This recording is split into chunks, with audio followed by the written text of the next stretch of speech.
घर तक पहुंचने की मिसाल, गुलामी की जंजीरें तोड़कर मंगल ग्रह से आंखें मिलाने का कमाल, $5 ट्रिलियन इकोनॉमी हासिल करने की ताकत रखने वाले जिस देश का लोहा पूरी दुनिया मानती है वो है भारत। विश्व की सबसे बड़ी और वाइब्रेंट डेमोक्रेसी बनने का ये 75 साल का सफर पूरा नहीं हो पाता अगर आजादी की क्रांति की गूंज 15 अगस्त 1947 की तारीख तक ना पहुंची होती। आज जो हम स्वतंत्र भारत में सांस ले रहे हैं उसके पीछे लाखों बेटे बेटियों, उनका त्याग, उनका बलिदान आज नमन करने का ये पर्व है। हर साल 15 अगस्त के दिन सारे देश की निगाहें लाल किले पर टिकी रहती हैं, क्योंकि लाल किले की प्राचीर स्वतंत्र भारत का सबसे अटल प्रतीक है। नमस्कार, मैं अनुपम खेर आज आपको सुनाऊंगा इस स्वतंत्र भारत की कहानी, the story of free India. इस देश के 140 करोड़ लोगों के उन नायकों की जुबानी जो जब जब बोलते हैं हम गर्व से देखते हैं और दुनिया गौर से सुनती है। लाल किले से गूंज। आज हम एक आजाद मुल्क हैं। भारत दुनिया के देशों में एक बड़ा देश होगा। हम विकास बना रहे हैं। हम भारत की जनता को मजबूत कर पाएंगे। कारो पर्वत से लेकर गिलगित तक इसका विस्तार है। भारत के सपनों और आकांक्षाओं को पूरा करने से कोई भी बाधा अब हमें रोक नहीं सकती। जय हिंद, जय हिंद।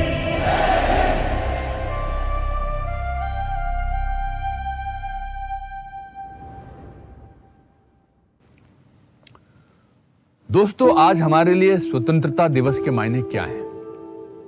शायद कुछ लोगों के लिए महज एक छुट्टी, बच्चों के लिए स्कूल की परेड, या फिर ये कह देना कि आज देश आजाद हुआ था, we got our freedom today. लेकिन जब मैंने इस देश की मिट्टी पे जन्म लिया तब तक भारत ने अपनी आजादी के 8 साल पूरे किए थे। इसलिए आप कह सकते हैं कि मैंने और आजाद भारत ने अपना बचपन और जवानी साथ साथ जिए हैं। शायद इसीलिए मेरे लिए ये दिन खास है। इस वक्त मैं जहां मौजूद हूं वो आजाद भारत के प्रधानमंत्रियों का गौरवशाली इतिहास संजोने वाली इमारत है। तो दोस्तों, तैयार हो जाइए, क्योंकि आज मैं आपको सुनाऊंगा स्वतंत्र भारत की कहानी इस देश के प्राइम मिनिस्टर्स की स्पीचेस की जुबानी। पीएम के 75 भाषणों के मंथन से कैसे बना आजादी का अमृत महोत्सव। 16 अगस्त 1947 को देश के पहले प्रधानमंत्री पंडित जवाहरलाल नेहरू ने लाल किले पर तिरंगा फहराया और 8 मिनट के भाषण से देश को संबोधित किया। भाइयों और बहनों, आज एक शुभ और मुबारक दिन है। जो स्वप्न हमने बरसों से देखा था वो कुछ हमारे आंखों के सामने आ गया और ये बात तय हो गई कि हिंदुस्तान के ऊपर कोई गैर हुकूमत अब नहीं रहेगी। आज हम एक आजाद लोग हैं, आजाद मुल्क है। आजादी सिर्फ बंटवारा ही नहीं बल्कि गरीबी और 40 करोड़ लोगों का पेट भरने का संकट भी साथ लाई थी, क्योंकि बंटवारे में अनाज उगाने वाले इलाके पाकिस्तान को मिले, गेहूं उगाने वाला पंजाब और चावल उगाने वाला ईस्ट पाकिस्तान, यानी आज का बांग्लादेश। करीब 1 दशक तक भूख और अनाज की कमी देश के पहले प्रधानमंत्री नेहरू की स्पीचेस में गूंजती रही। लेकिन इस गंभीर मुद्दे पर नेहरू ने देश की जनता को एक अजीबोगरीब बात बोलकर हैरान कर दिया।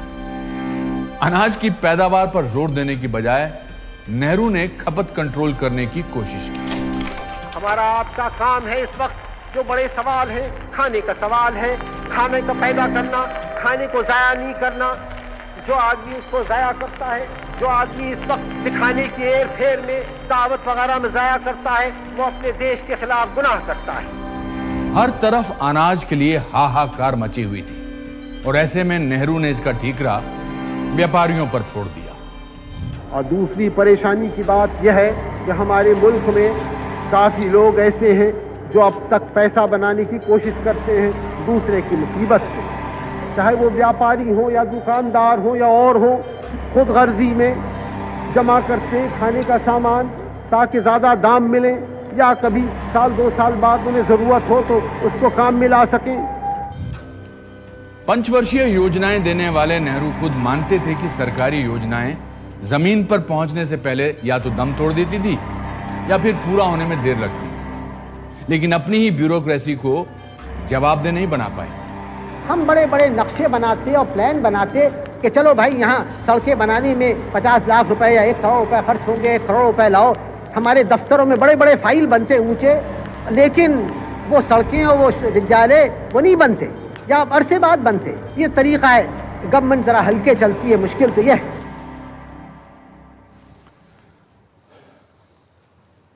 नेहरू इसी कमरे में देर रात तक बैठकर चिंतन किया करते थे। उन्होंने देश के लिए मिक्स्ड इकोनॉमी का सोशलिस्ट मॉडल चुना। सरकार खुद इंडस्ट्रियलिस्ट और फाइनेंसर बन गई। प्राइवेट इंडस्ट्री शुरू करने के लिए सरकार से लाइसेंस लेने का कानून बना और शुरू हुआ लाइसेंस राज। इस नीति ने सार्वजनिक क्षेत्र के विकास का रास्ता जरूर खोला, लेकिन निजी क्षेत्र हाशिए पर चला गया। 38 उद्योग सरकारी कब्जे में आ गए, लेकिन दूसरे देशों के मुकाबले लोगों का जीवन स्तर गिरता जा रहा था। करीब 1 दशक के बाद भी समस्याएं जस की तस थी और नेहरू के पास इसका कोई समाधान नहीं था। आप लोग आजकल भी कुछ दिक्कतों में हैं, परेशानियों में हैं, महंगाई की कुछ तो लाचारी है। पूरी तौर से काबू की बात नहीं हमारे इस समय, हालांकि काबू में वो आएगी। कुछ इंसान की बनाई हुई, इंसान की खुदगर्जी की बनाई हुई जो भी कुछ हो उसका सामना करना।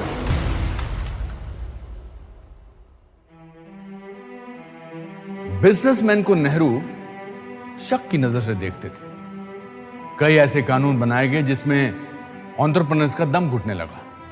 नेहरू काला बाजारी से निपटने में अपनी सरकार की लाचारी जाहिर करते रहे। उस पार लाल किले से अपने भाषण में नेहरू ने यह कहकर भी चौंका दिया कि देश के लोग मेहनती नहीं हैं। हमारे यहाँ अभी हिंदुस्तान में काफी मेहनत करने की आदत आमतौर से नहीं हुई। हमारा कसूर नहीं, आदतें ऐसी पड़ जाती हैं वाकयात से, लेकिन बात यह है कि हम उतना काम नहीं करते जितना कि यूरोप वाले या जापान वाले या चीन वाले या रूस वाले कहीं करते हैं। ये न समझिए कि वो कौमें खुशहाल हो गई कोई जादू से, मेहनत से हुई हैं और अकल से हुई हैं। नेहरू विदेशियों की तारीफ कर रहे थे और पड़ोसी देशों पर भी उनकी विदेश नीति सॉफ्ट रही। उम्मीद थी कि कश्मीर में लगातार खून खराबा कर रहे पाकिस्तान को जरूर ललकारेंगे, लेकिन वो उसे दिल का टुकड़ा कहते रहे। उधर चीन दौरे में उन्होंने पंचशील समझौता किया और बॉर्डर डिस्प्यूट पर बातचीत आगे बढ़ाई। जब वो भारत लौटे तो हिंदी चीनी भाई भाई का नारा लगने लगा, लेकिन समझौते के बावजूद 20 अक्टूबर 1962 को लद्दाख में चीन ने हमला कर दिया। नेहरू ने 2 महीने पहले ही लाल किले से चीन की नीयत पर शक जता दिया था और देश को न घबराने का भरोसा भी दिया था। युद्ध में भारत को चीन से शिकस्त मिली, लेकिन नेहरू ने देश को हार में जीत का मंत्र सुना दिया। हमें तकलीफ हुई, परेशानी हुई, लेकिन उसका भी नतीजा एक अच्छा हुआ। वो ये कि उसने हमें इस गफलत से निकाला और सारे मुल्क में नई हवा छिड़ी और लोग तैयार होने लगे और हर तरफ एक जोश था और एक कुर्बानी की जाती थी। इस जंग में देश के 1,500 सैनिक शहीद हो गए, इतने ही घायल हुए। हैरानी की बात यह है कि नेहरू ने सैनिकों की शहादत का लाल किले से जिक्र तक नहीं किया। नेहरू 17 साल यानी अब तक के सबसे लंबे अरसे तक के पीएम रहे। अपने कार्यकाल में उन्होंने देश को लोकतंत्र के नए मंदिर दिए, लेकिन कैम्ब्रिज में पढ़े नेहरू खुद को एक आउट ऑफ प्लेस पूर्वी और पश्चिमी सोच का विचित्र मिश्रण मानते थे। शायद इसीलिए भारत को रूसी सोशलिस्ट सोच देने के साथ साथ स्वदेशी अचकन और टोपी पहनकर देश का लोकतंत्र पिरोने वाले पंडित नेहरू के आज जितने चाहने वाले हैं उतने ही आलोचक भी। 27 मई 1964 को देश के पहले प्रधानमंत्री नेहरू का निधन हो गया।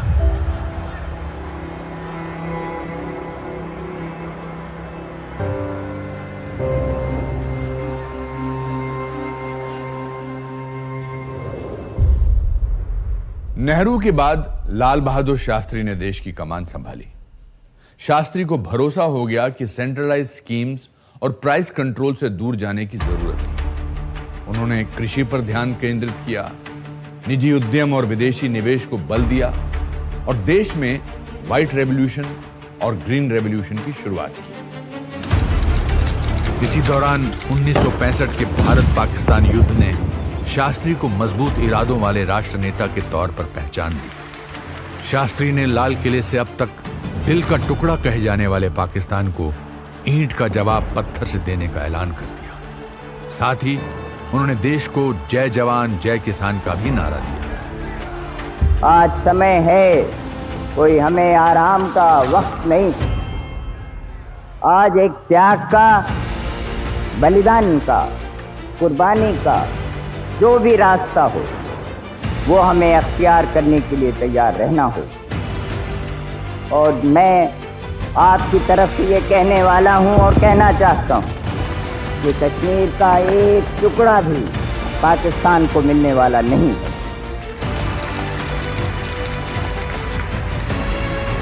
आखिर जंग में पाकिस्तान हार गया और समझौते की मेज तक आने के लिए मजबूर हो गया।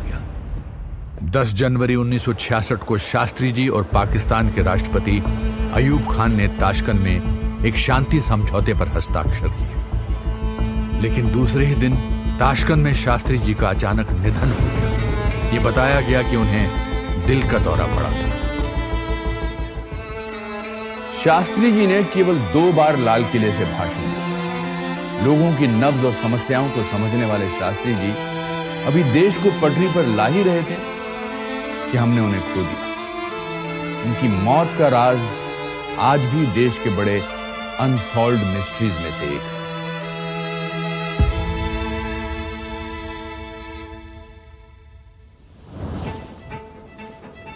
अब स्वतंत्र भारत के इतिहास में एक नया मोड़ आया। देश की पहली महिला प्रधानमंत्री ने कमान संभाली।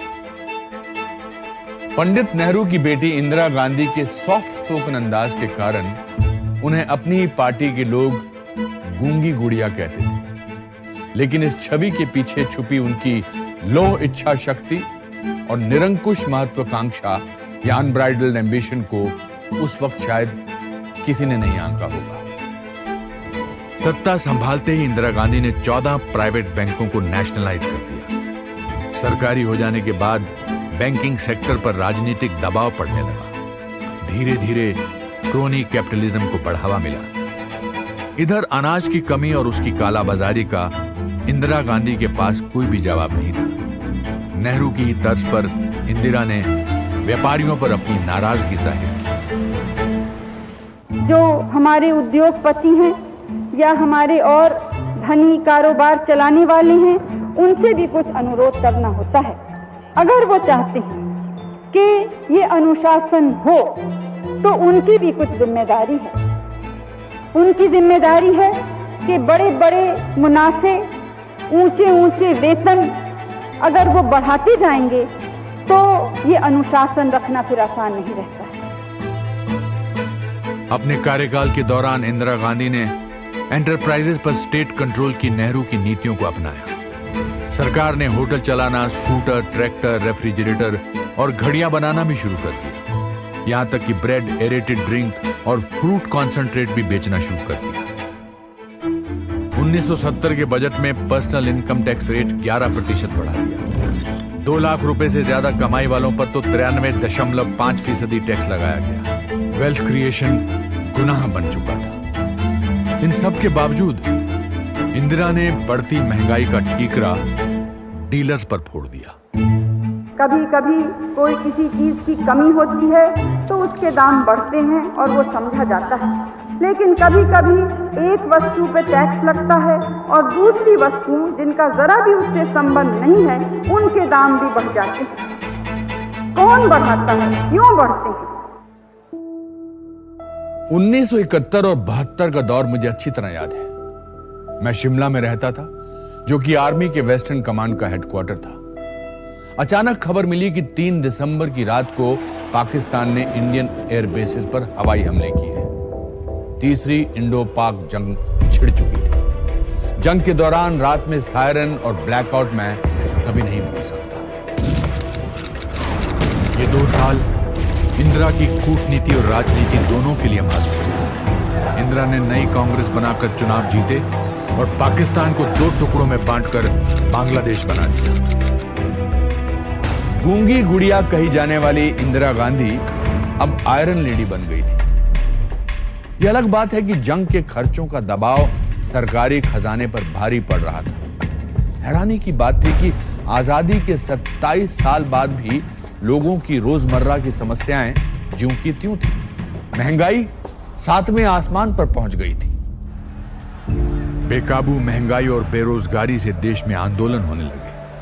कई जगह हिंसक प्रदर्शन हुए। हालात काबू करने के लिए सेना को बुलाना पड़ा। इस बीच इंदिरा पर 1971 के चुनावों में धांधली कर जीतने के आरोप लगे। अदालतों के फैसले उनके पक्ष में नहीं आए। आखिर 26 जून 1975 को प्रधानमंत्री इंदिरा गांधी ने इमरजेंसी लगाने का ऐलान कर दिया। लाल किले से अपने भाषण में उन्होंने इमरजेंसी को कड़वी गोली समझकर जायज ठहराने की कोशिश की। हमने जब से यह आपातकाल की घोषणा की, कोई खुशी से नहीं की, जैसे मैंने आपसे कहा, लेकिन ऐसी स्थिति उत्पन्न हुई थी कि हम मजबूर हो गए।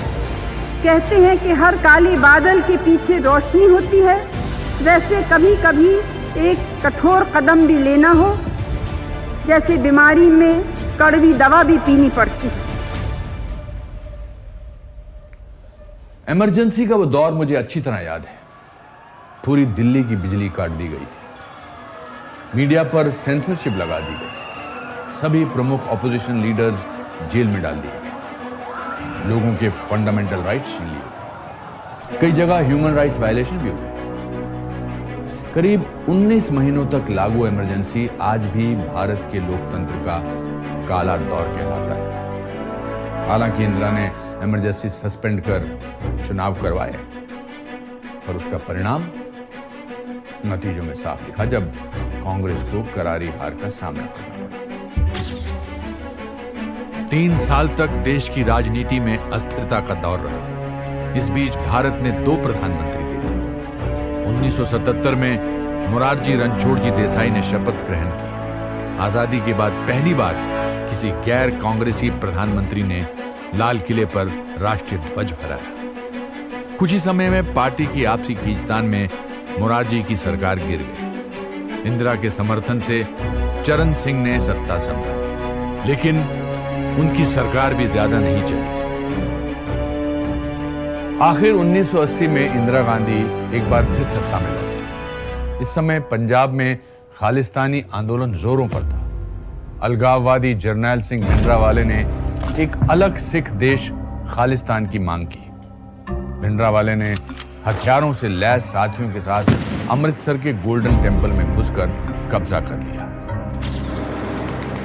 इंदिरा ने इन अलगाववादियों को गोल्डन टेम्पल से बाहर खदेड़ने के लिए ऑपरेशन ब्लू स्टार के तहत फौजी कार्रवाई के आदेश दिए। इस ऑपरेशन में स्वर्ण मंदिर के कुछ हिस्सों को काफी नुकसान पहुंचा। 450 लोग मारे गए। इससे सिख बेहद नाराज हो गए। 31 अक्टूबर 1984 को देश ने आतंकवाद का घिनौना चेहरा देखा। प्रधानमंत्री इंदिरा गांधी पर अपने ही घर एक सफदरजंग रोड में उनके सुरक्षा गार्ड बेअंत सिंह और सतवंत सिंह ने गोलियों की बौछार कर दी। देश ने एक और प्रधानमंत्री खो दिया।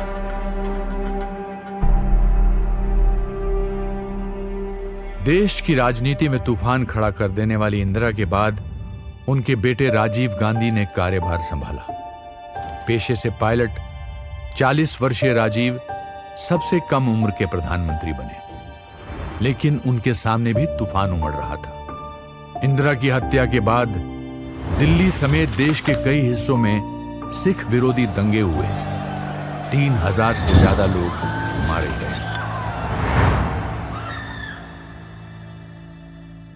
राजीव गांधी ने इस हिंसा पर कहा कि जब भी कोई बड़ा पेड़ गिरता है तो धरती थोड़ी हिलती है। यह बयान देकर उन्होंने अपनी मां की मौत के बाद हुई हिंसा को इशारों में जायज ठहराने की कोशिश की। लाल किले से अपने पहले भाषण में राजीव गांधी ने अपनी मां इंदिरा गांधी की उपलब्धियां गिनाई। पिछले 38 साल में हमने बहुत तरक्की करी। इंदिरा जी ने और भी जोर लगाया गरीबी हटाने में। पिछले 5 साल में उन्होंने 49% से करीब 63% तक भारत की जनता को गरीबी रेखा से ऊपर कर दिया। लाल किले से प्रधानमंत्रियों के भाषण को लेकर एक दिलचस्प किस्सा है जो शायद कम लोगों को पता होगा। 1986 तक प्रधानमंत्री लिखा हुआ भाषण नहीं पढ़ते थे, कागज पर मेन पॉइंट्स लिखकर खुद ही बोलते थे। लेकिन 1986 के भाषण में राजीव गांधी ने स्वतंत्रता दिवस को गलती से गणतंत्र दिवस कह दिया था। इसके बाद से प्रधानमंत्री लिखा हुआ भाषण पढ़ने लगे। अपने भाषणों से राजीव ने बहुत उम्मीदें जगाई। भारत को 21वीं सदी की दिशा में ले जाने की तैयारी में देश में पहली बार टेलीफोन्स, ऑटोमोबाइल्स, कंप्यूटर्स, टीवी समेत तमाम तरह के टेक्निकल गुड्स और टेक्निकल जॉब्स पर जोर दिया जाने लगा। देश में फैली करप्शन पर काबू पाने के लिए भी कई कदम उठाए, जिसके चलते मीडिया ने उन्हें मिस्टर क्लीन का नाम दिया और आखिरकार मिस्टर क्लीन पर ही भ्रष्टाचार के आरोप लगने लगे। 1988 की स्पीच में राजीव गांधी ने यह कहकर हैरान कर दिया कि सरकार 1 रुपया भेजती है तो जनता के पास 15 पैसे पहुंचते हैं। यह बात उन्होंने अपनी सरकार और नौकरशाहों के लिए कही। लेकिन जोश में उन्होंने कुछ ऐसा भी कह दिया जिसे सुनकर सब लोग हक्के बक्के रह गए। पहली बार हमें दूसरों के दरवाजे पे बर्तन लेके पहुंचना नहीं पड़ा था। ये गौरव की बात है, ये शान की बात है और ये हम कर पाए हैं क्योंकि 40 साल से जो पंडित जी ने, इंदिरा जी ने काम किया था, उसका नतीजा आज हमारे सामने है। बोफोर्स में दलाली के इंतजाम इतने गहरे थे कि लोग महंगाई समेत तमाम मुद्दों पर राजीव गांधी सरकार के खिलाफ सड़कों पर उतरने लगे। लोगों की नाराजगी भांपकर 9 नवंबर 1989 को राजीव गांधी ने अयोध्या के विवादित ढांचे में राम मंदिर के ताले खोलने की विश्व हिंदू परिषद को इजाजत दी। लेकिन तब तक हिंदू वोट बैंक ने बीजेपी का रुख कर लिया था। राजीव गांधी ने चुनावी साल में लाल किले की प्राचीर से नेहरू और गांधी परिवार की सियासी विरासत याद दिलाते हुए आरोपों का रुख एक बार फिर पूंजीपतियों की तरफ मोड़ने की कोशिश की। नेहरू और इंदिरा की तरह वो व्यापारियों पर खूब भरसा। इंदिरा जी ने अपना पूरा जीवन लगा दिया समाजदार शक्तियों की लड़ाई में, उनका सामना करने में, उन्हें खत्म करने में। आजाद भारत में भी धन अमीरों के हाथ में से ही निकल रहा था, अमीरों के हाथ में ही जा रहा था। इंदिरा जी ने बैंकों का राष्ट्रीयकरण करके ये बदला। उन्होंने देश का धन भारत के गरीबों के काम में लगाया, भारत की गरीबी हटाने में लगाया, भारत के गरीबों को ऊपर उठाने में लगाया। राजीव गांधी का कोई दाव, कोई अपील काम नहीं आई, कोई वादा, कोई दावा नहीं चला। चुनाव में कांग्रेस हार गई। एक जमाने में इंडियन एयरलाइंस के पायलट रहे राजीव गांधी खुद को रिलक्टेंट पॉलिटिशियन मानते थे। उन्हें एक वक्त पॉलिटिक्स से ज्यादा फास्ट कार्स और उनके अंदर छुपी इंजीनियरिंग में बेहद रुचि थी। हालांकि देश में तकनीकी क्रांति लाने में राजीव गांधी का बहुत बड़ा हाथ रहा, पर उनके आखिरी सालों में करप्शन स्कैंडल्स ने उनकी उपलब्धियों को काफी धुंधला कर दिया। 21 मई 1991 को राजीव गांधी तमिलनाडु में संसदीय चुनावों के अगले दौर के लिए प्रचार कर रहे थे। उग्रवादी संगठन LTTE से जुड़ी एक महिला उनके करीब पहुंची और गुलदस्ते में छिपाए बम से आत्मघाती हमला कर दिया। विस्फोट इतना जबरदस्त था कि राजीव गांधी बच नहीं पाए।